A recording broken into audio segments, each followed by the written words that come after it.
kuriuose mes galim padaryti tokias kiaulines. Taip, tada duris gaminam, panašiai, taip, spynų lizdus padaryti galim su tom staklėm ir panašiai. Nu ir dar vienas dalykas labai panašus į siauram gyvulį, taip, yra juostinis pjaustymas staklių. Juostinės turi tokias, matėte? Ar ne? Tai yra pjūklas sukas aplinkui ir mes čia galim, pjūklas pakankamai platus yra, labai smulkių posūkių padaryti negalim, tačiau šiek tiek pasukti galim, o šiaip jos skirtos lygiagrečiom plokštumom pjaustyti yra. Nu ir yra frezavimas. Taip, kuriuom galima išfrezuoti visokius reikiamus, taip sakykime, ar profilius suteikti pilnai, ar brovelius išfrezuoti ir panašiai.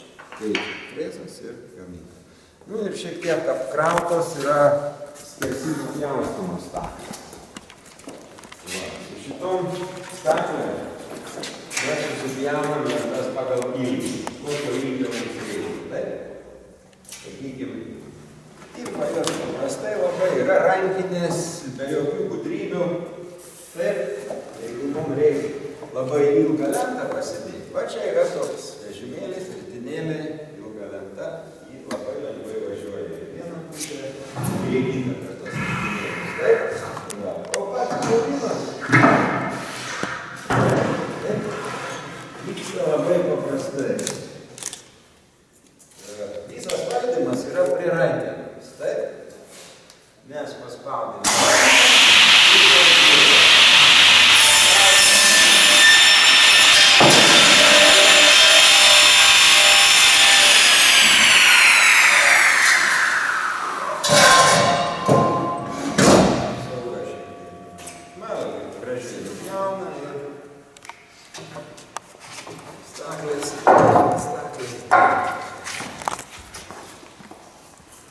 Yra ir šlifavimas atlikęs, taip?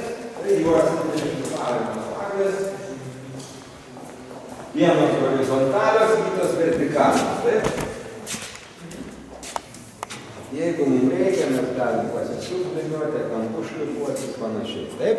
O šitos staklės yra skirtos šlifuoti skydiniam gaminiam, taip? Sakykime, suklijuotas skydas plokštę, mes ją dedame toj vietoj, paleidžiam stakles, juostas sukam ir su šito daiktu prispaudžiam. Jeigu gaminys yra platus, mes rankiniu būdu važinėjam, taip, kad apimtų visą plotą. Kad apimtų visą plotą. Ta juosta va čia atsidaro, o taip ir sukas aplink. Tai čia ant šitų saktų sakau, mes atsinešim ir augliuosim. Dabar einam pasižiūrėti šių baldų gamybos techną.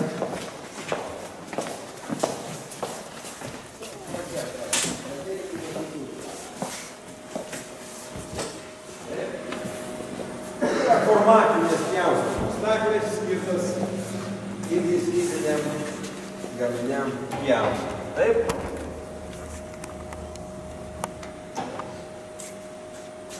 Jos turi slankų stalą, ant jo mes galim padėti plokštę, taip, ir turi išmanųjį ekraną. Mato dabar, kiek pjūklas pakeltas yra labai neaukštai, pjauta kažkoks tai plonas dalykas.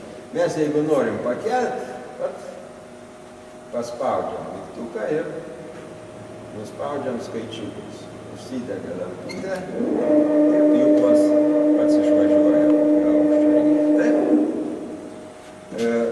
Pjaunant plokštę, taip? Jeigu mes pjaunam su paprastu pjūklu, briauna, matot, kaip išsidraso. Tai šitose staklėse yra antras pjūklas, priešpjūklis vadinamas, kuris pjauna iš apačios. Iš apačios jis įpjauna va tokį va negyvų briovelį, kad neišdraskytų tos apatinės briaunos.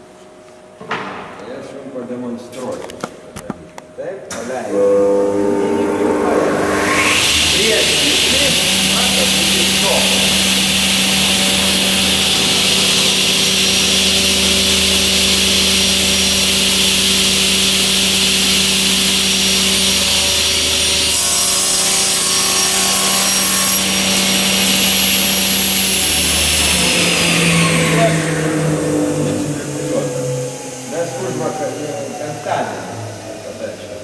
Tuos pjūklus galandom ir įstatėm, dar nėra prieškablis sureguliuotas. Jis turi būti švarus,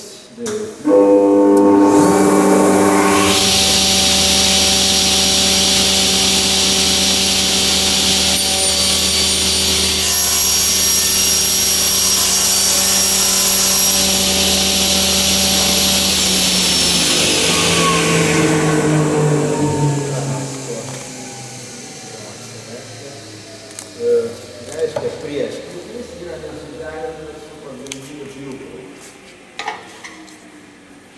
Vėlgi reikia ekrane spaudyti tuos dalykus ir žiūrėti. Taip, galima pastumti kairę į dešinę, kad susieitų. Nes dabar pjūvis aiškiai nesusieina. Taip? Tai yra todėl, kad šviežiai pagalastas pjūklas ir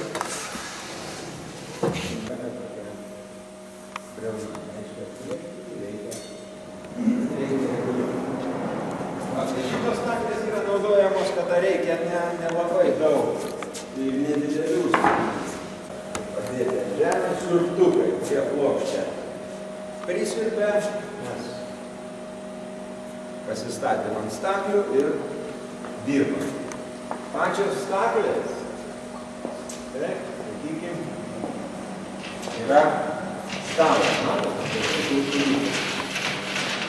Uždėkit plokštę ant jo ir pasižiūrėkit, ką gerai duoda.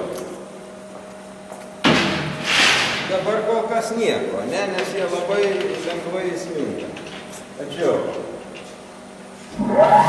čia yra,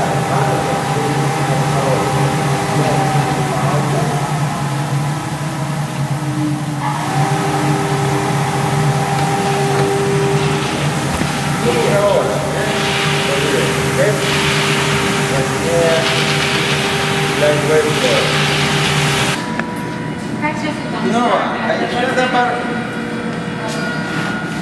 paspausta pedalą ir tos staklės greb. Aš čia pastovėsiu, pažiūrėsiu. Jo.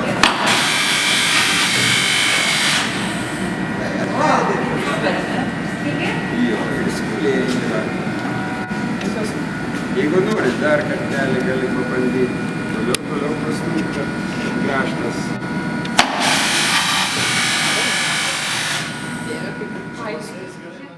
Žinai, žvejybinių šitų.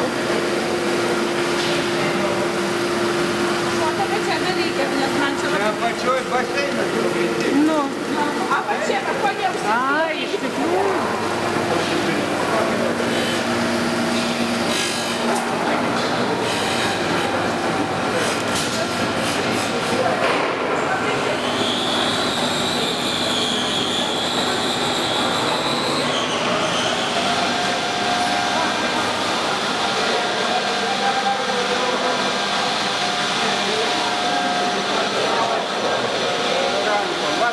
Poliruotas.